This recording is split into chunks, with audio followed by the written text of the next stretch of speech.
हाँ तो दोस्तों, कैसे हो आप। आज मैं आपको एक ऐसी कहानी बताऊंगा जिसे सुनकर आपको उस कहावत पर यकीन हो जाएगा जिसमें कहा जाता है कि हाथी के दांत खाने के अलग और दिखाने के अलग होते हैं। जी हाँ, इस बात का मतलब है कि हाथी के जो लंबे लंबे दांत हमें दिखाई देते हैं, हाथी उन दांतों से खाना नहीं खाता है। हाथी के खाने के दांत उसके मुंह के अंदर छिपे होते हैं जो हमें दिखाई नहीं देते। वैसे ही कुछ नेता होते हैं जिनके मंच पे भाषण कुछ और होते हैं और जब उनकी सरकारें बन जाती हैं तब उनके इरादे कुछ और होते हैं। आज एक प्रदेश की ऐसी ही कहानी मैं आपको बताऊंगा जिस पार्टी के द्वारा बड़े बड़े बैनर और पोस्टर लगाकर जिन वादों को किया जाता है, सरकार बनने के बाद वो उन वादों को किस तरह से पूरा करते हैं। आप लोगों ने शायद एक फिल्म देखी होगी अपना अपना गंगा गठरी जल। मोटी इसमें अजय देवगन को एक आईपीएस अधिकारी के रूप में दिखाया गया है। भाई ऐसा अधिकारी सवाल जो जवाब मत अपनी कीजिए, फर्ज के अपनी बैठिए अपना वर्दी जगह के पर। प्रति इतना ठीक है, तो ईमानदार सवाल होता क्या है कि सत्ता के संरक्षण गुंडों के खिलाफ कार्रवाई करने से भी वो नहीं चूकते। इस फिल्म में हीरो अपनी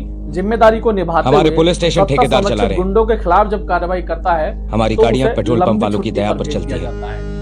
हम जिसका खुलेआम मतलब होता है घूसखोरी और धांधली कि करते वो हैं। किसी के हमारे खिलाफ काम कोई करने के कार्रवाई तरीके नहीं कर सकता, अपराधियों से कोई भी बदतर जिम्मेदारी हैं। नहीं दी गई है, उसका मैं कार्यालय जान सकता हूं हमने ये आना नौकरी जाना क्यों की, बंद रहेगा। किसकी सेवा कर रहे हैं और संरक्षित जनता जो हम पर गुंडे विश्वास थे इस क्यों फिल्म करे। में, उन्हें पूरा मैं लाभ जानता हूं इस तरह के अगर आज भाषणों के का वक्त में भी आप कोई लोगों पर सरकार कोई ऐसा खास ही असर काम नहीं करे, पड़ने वाला। किसी गुंडों को लेकिन आप ऐसा सब ही लोग संरक्षण दे, एक बात तो समझ उसके लें, बारे में आप क्या कहें। मेरे साथ ये आइए सब मैं नहीं आपको चलेगा। एक ऐसी ही आप लोग कायदे कहानी कानून, बताता हूं। पुलिस तो मैनुअल्स दोस्तों, हम और बात कर अपनी रहे अपनी हैं ड्यूटी को हिमाचल अच्छी तरह प्रदेश समझ की। लीजिए। हिमाचल प्रदेश की सरकार ने एक महिला आईपीएस को इसलिए लंबी छुट्टी पर भेज दिया कि महिला आईपीएस अधिकारी ने अपना फर्ज और अपनी जिम्मेदारी को निभाते हुए एक विधायक की पत्नी की कंपनी के ट्रकों पर कार्रवाई कर दी थी। सरकार के करीबी, सत्ता के नेताओं के करीबी एक स्क्रैप कार्रवाई पर झूठी कार्रवाई के आरोप में सही जांच करके उसे दोषी ठहराया था। सरकार का दबाव था कि विधायक की पत्नी के ट्रकों का चालान न किया जाए और उस कारोबारी के मुकदमे में जो उसने एक षड्यंत्र के तहत रचा था, उसमें रिपोर्ट उस कारोबारी के पक्ष में लगाई जाए। एक अधिकारी ने ऐसा नहीं किया तो सरकार ने उसे लंबी छुट्टी पर भेज दिया। मुरादाबाद के कस्बा कुंदरकी के रहने वाली इल्मा अफरोज 2017 बैच की आईपीएस अधिकारी हैं। की पोस्टिंग शुरुआत से ही हिमाचल में हुई थी। कुछ ही महीने पहले इल्मा अफरोज की बद्दी एसपी के पद पर पोस्टिंग हुई थी। इल्मा अफरोज को शिकायत मिली थी कि यहाँ अवैध खनन बहुत जोरों से जारी है। एसपी इल्मा अफरोज ने अवैध खनन के खिलाफ कार्रवाई करते हुए हिमाचल के सोलन विधानसभा से कांग्रेस विधायक राम कुमार चौधरी की पत्नी के नाम एक कंस्ट्रक्शन कंपनी चलती है, जिसके कई सारे ट्रक हैं और जेसीबी जो पहाड़ों से पत्थर लाकर उन्हें घंटों पर बेचते हैं। एसपी ने विधायक की पत्नी की कंपनी के ट्रकों को रोका। उनके कागज जब मांगे गए तब पता चला कि ये कंपनी अवैध है और ओवरलोडिंग और कई सारे आरोप में उन गाड़ियों का चालान करना शुरू किया। विधायक और विधायक की पत्नी ने पहले एसपी को अपने स्तर पर हड़काना चाहा, लेकिन जब एसपी ने उनका कहा नहीं माना, उच्च स्तरीय लेवल पर विधायक ने विधानसभा में विशेष कार्याधिकार के हनन का प्रस्ताव लाए। एसपी के खिलाफ जगह जगह शिकायतें शुरू कर दी, लेकिन आईपीएस इल्मा अफरोज ने किसी की नहीं सुनी। लगातार अपने फर्ज के प्रति जो जिम्मेदारी थी उसे निभाती रही। इसी दौरान एक स्क्रैप कारोबारी के खिलाफ और नया मुकदमा आ जाता है। बद्दी के रहने वाले एक स्क्रैप कारोबारी के ऊपर पिछले कुछ दिनों पहले गोलियां चलाई गई थी, जिसकी जांच खुद इल्मा अफरोज ने की। उसमें पाया गया कि जो स्क्रैप कारोबारी हैं वो अपनी जो शस्त्र हैं उनका लाइसेंस पूरे भारत का लाइसेंस चाहते हैं, इसलिए उन्होंने अपने ऊपर वो हमला कराया था। उस हमले में खुद कारोबारी दोषी पाए गए, लेकिन सत्ता के करीबी होने के नाते एसपी इल्मा अफरोज पर दबाव डाला गया कि वो अपनी रिपोर्ट स्क्रैप कारोबारी के पक्ष में लगाएं। ऐसा नहीं करने पर सरकार में बैठे बड़े बड़े नेता भी उनसे नाराज हो गए। पहला मामला विधायक की पत्नी का चल ही रहा था।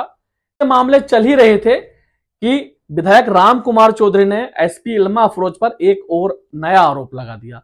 उसमें कांग्रेस पार्टी के विधायक राम कुमार चौधरी ने कहा कि आईपीएस इल्मा अफरोज एक मुस्लिम है। उन्होंने अल्पसंख्यक समाज के लोगों को कई सारे गन लाइसेंस दिए हैं, जिसकी जांच हुई। जांच में पाया गया कि पिछले 8 महीनों में अपनी पोस्टिंग के बाद से इल्मा अफरोज ने कुल 50 शस्त्र लाइसेंस पास किए हैं, जिसमें 48 शस्त्र लाइसेंस बहुसंख्यक समाज के थे, जिसमें मात्र 2 लाइसेंस अल्पसंख्यक समाज के थे। विधायक जी की यहां बहुत ही ज्यादा किरकिरी हुई। अब बेइज्जती बर्दाश्त करने के लिए विधायक जी और करते भी क्या, उन्होंने सीधा मुख्यमंत्री जी से शिकायत की और मुख्यमंत्री जी ने आईपीएस इल्मा अफरोज को एसपी बद्दी के पद से हटाकर एक लंबी छुट्टी पर भेज दिया।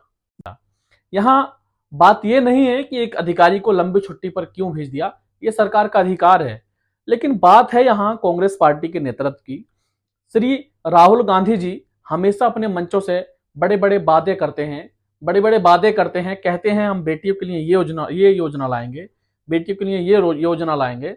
श्रीमती प्रियंका गांधी जी जो वायनाड से लोकसभा के उपचुनाव की प्रत्याशी भी हैं, कांग्रेस पार्टी का एक बड़ा चेहरा है, राहुल गांधी जी की बहन है, वो हमेशा बेटियों की बात करती हैं, हमेशा महिलाओं की बात करती हैं, लेकिन उनकी ही सरकार में एक महिला आईपीएस को इस तरह से प्रताड़ित किया जा रहा है, धर्म के नाम पर प्रताड़ित किया जा रहा है, उनके काम को लेकर उन्हें उलझाया जा रहा है। लेकिन राहुल गांधी जी अपनी पार्टी के मुख्यमंत्री से यह नहीं पूछ सकते कि आखिर एक अधिकारी अगर अपनी जिम्मेदारी से अपना काम कर रहा है तो उसमें मुख्यमंत्री जी को या उनकी पार्टी के किसी विधायक को या मंत्री को परेशानी क्या है। ये कोई पहला मामला नहीं है कि राम कुमार चौधरी को किसी अधिकारी से शिकायत हो।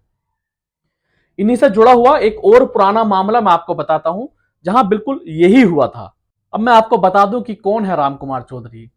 अब से करीब 10 साल पहले पंचकुला के बहुचर्चित ज्योति हत्याकांड में पुलिस के सामने श्री राम कुमार चौधरी विधायक जी ने कोर्ट में ट्रायल के दौरान उनके खिलाफ कोई सबूत नहीं मिला, जिसके अभाव में विधायक जी और उनके 12 सहकर्मियों को रिहा कर दिया गया था। अब उस मामले में क्या हुआ और क्यों बरी कर दिया गया, इसमें तो हम कोई टिप्पणी नहीं कर सकते क्योंकि कोर्ट ने बरी किया था, इसलिए उस मामले में कुछ भी कहना अच्छा नहीं है। चलिए वो बात छोड़ते हैं। इस तरह से आज इल्मा अफरोज को छुट्टी पर भेजा गया है। ठीक ऐसी ही घटना वर्ष 2016 में और घटित हुई थी। वो उसकी वजह भी विधायक राम कुमार चौधरी की पत्नी की कंपनी के ट्रक ही थे। राम कुमार चौधरी की पत्नी के ट्रक निकल कर जा रहे थे। पोस्ट की ड्यूटी पर तैनात एएसपी गौरव सिंह ने ट्रकों को रोक लिया। जब खनन से संबंधित कागजात ट्रक ड्राइवर्स से मांगे गए तो ट्रक ड्राइवर्स के पास कोई कागजात नहीं मिले, जिसके बाद एएसपी गौरव सिंह ने अपनी वर्दी की जिम्मेदारी निभाते हुए 21,200 रुपए का चालान काट दिया। अब इस चालान से नाराज होकर विधायक राम कुमार चौधरी ने रातों रात एएसपी गौरव सिंह का तबादला कराकर कहीं अलग उन्हें भेज दिया।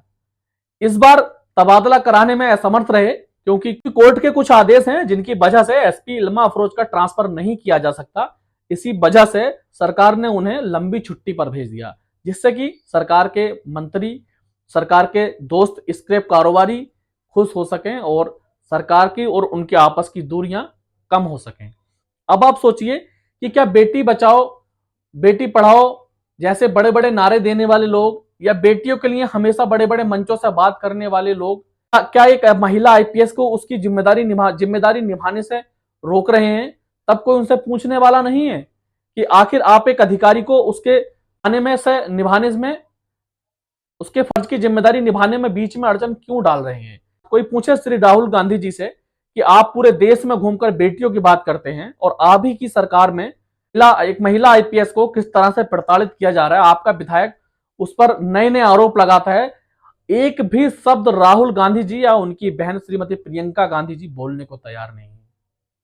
अब सोचिए कि बेटियों के लिए वादे करने वाले ये लोग जो बड़े बड़े मंचों पर खड़े होकर ये लोग जो बड़े बड़े मंचों पर खड़े होकर बेटियों के लिए बड़े बड़े वादे करते हैं, आखिर जब वक्त आता है तो क्यों पीछे हट जाते हैं।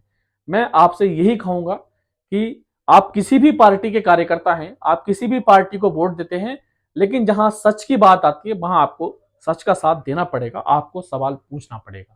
धन्यवाद।